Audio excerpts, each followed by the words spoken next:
Pernah nggak sih Anda ngerasa kalau mau hidup sehat itu kok kayaknya rumit banget ya?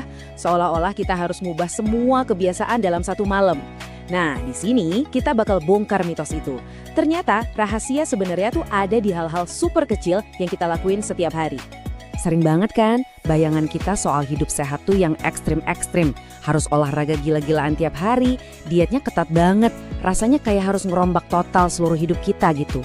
Nah, perasaan terbebani ini anehnya justru yang sering bikin kita nggak jadi mulai sama sekali. Dan ini dia nih, jebakan yang paling umum. Tubuh kita ini sebenarnya pinter banget loh. Dia tuh selalu ngasih sinyal-sinyal kecil. Mungkin rasa capek yang nggak biasa, atau jadi susah fokus, atau perut yang sering nggak enak. Sayangnya kita sering banget abai sama bisikan-bisikan ini, sampai akhirnya tubuh kita terpaksa teriak lewat penyakit. Nah, hari ini kita mau belajar dengerin lebih awal. Oke, ini dia peta perjalanan kita buat beberapa menit ke depan. Kita bakal bedah satu persatu pelan-pelan gimana caranya ngebangun fondasi kesehatan yang kuat cuma dengan sentuhan-sentuhan kecil di rutinitas harian kita. Yuk, kita mulai. Oke, kita masuk ke ide utamanya ya. Prinsipnya ini sederhana banget, tapi dampaknya luar biasa. Yang paling penting itu bukan seberapa hebat usaha kita sesekali, tapi seberapa rutin kita ngelakuinnya. Ingat ini ya, konsistensi selalu mengalahkan intensitas. Jadi, yuk kita geser sedikit fokus kita. Lupain dulu deh gagasan soal revolusi kesehatan dalam semalam. Fokus kita sekarang adalah ke tindakan-tindakan kecil yang gampang dilakuin, yang bisa kita selipin di jadwal harian, yang pelan-pelan tapi pasti bakal ngebangun perubahan yang permanen. Kita bakal mulai dari dua fondasi yang paling dasar banget. Apa yang ada di pikiran kita pas baru banget buka mata, dan cairan apa yang pertama kali masuk tubuh kita. Ini ibaratnya kita lagi nyiapin software dan hardware kita biar siap buat seharian. Kebiasaan pertama ini, mungkin kedengarannya klise ya, tapi percayalah, efeknya tuh nyata banget. Kesehatan sejati itu akarnya bukan cuma di fisik, tapi juga di kondisi mental dan emosional kita. Dan ini adalah langkah pertama untuk membangun ketenangan dari dalam. Coba deh kita renungin sebentar. Apa benda pertama yang kita pegang pas bangun tidur? Apa jangan-jangan ponsel yang langsung nyuntik kita dengan ribuan informasi, keluhan, drama dari dunia luar? Atau kita ambil jeda beberapa detik aja buat sekedar bilang makasih atas napas dan kesempatan di hari yang baru? Pilihan super kecil di menit pertama ini loh yang bisa nentuin warna hari kita. Dan manfaatnya ini bukan cuma soal perasaan enak aja loh. Secara ilmiah, praktik rasa syukur itu terbukti bisa nurunin hormon stres, benerin mood, dan bikin pikiran kita jadi lebih jernih. Keren ya, gimana satu kebiasaan simpel bisa punya efek sebesar ini? Lanjut, kebiasaan yang super duper mendasar tapi sering banget kita lupain, minum air putih. Coba bayangin tubuh kita ini kayak mesin canggih. Nah, air itu oli sekaligus cairan pendinginnya. Setiap sel, setiap jaringan, setiap organ kita tuh butuh banget air buat kerja optimal. Air itu bantu darah kita ngalirin oksigen, jaga suhu tubuh biar nggak kepanasan, dan yang penting banget, bantu ginjal buat buang sampah sisa metabolisme. Dan enaknya tubuh kita tuh ngasih sinyal yang jelas banget kalau dia butuh air.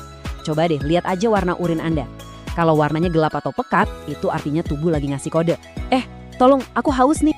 Oke. Sekarang kita pindah ke dua elemen dari alam yang sebenarnya gratis, melimpah ruah, tapi sering banget kita sepelekan kekuatannya.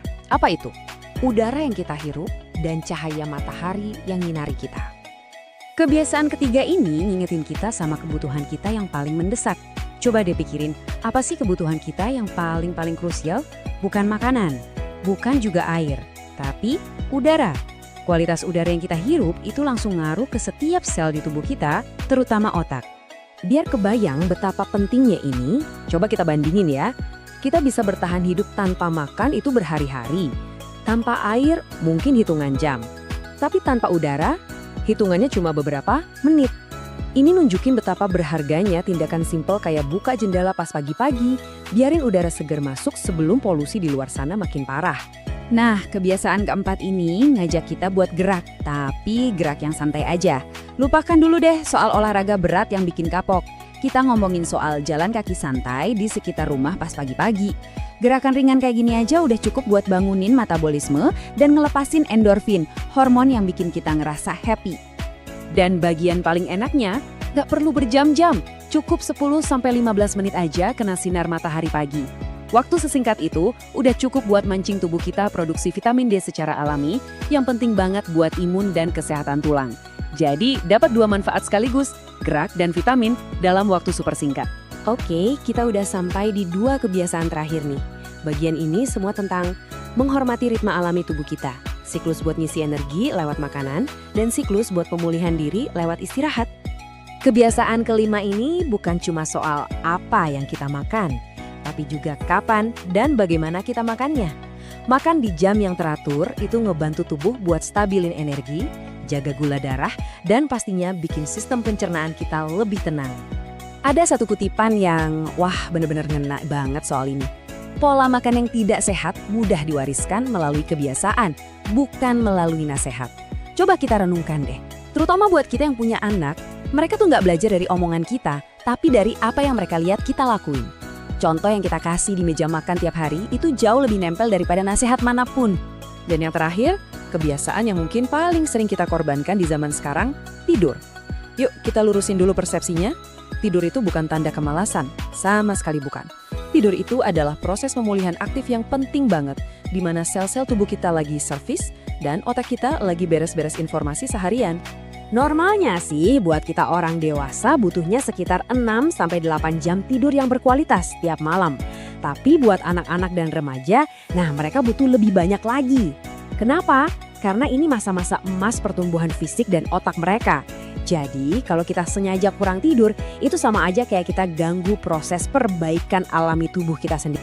Jadi setelah kita bahas ke-6 kebiasaan tadi, apa sih benang merahnya?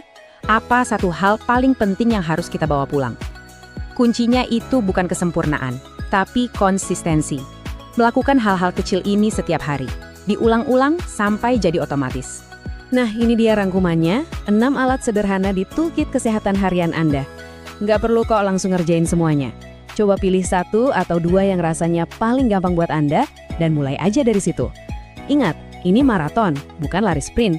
Yang penting itu terus maju, sekecil apapun langkahnya. Dan sebagai penutup, coba kita resapi kalimat ini baik-baik.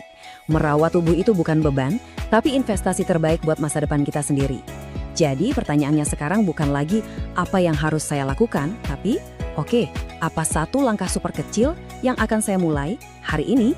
Dukung channel HC ID dengan like, komen, dan subscribe channel ini.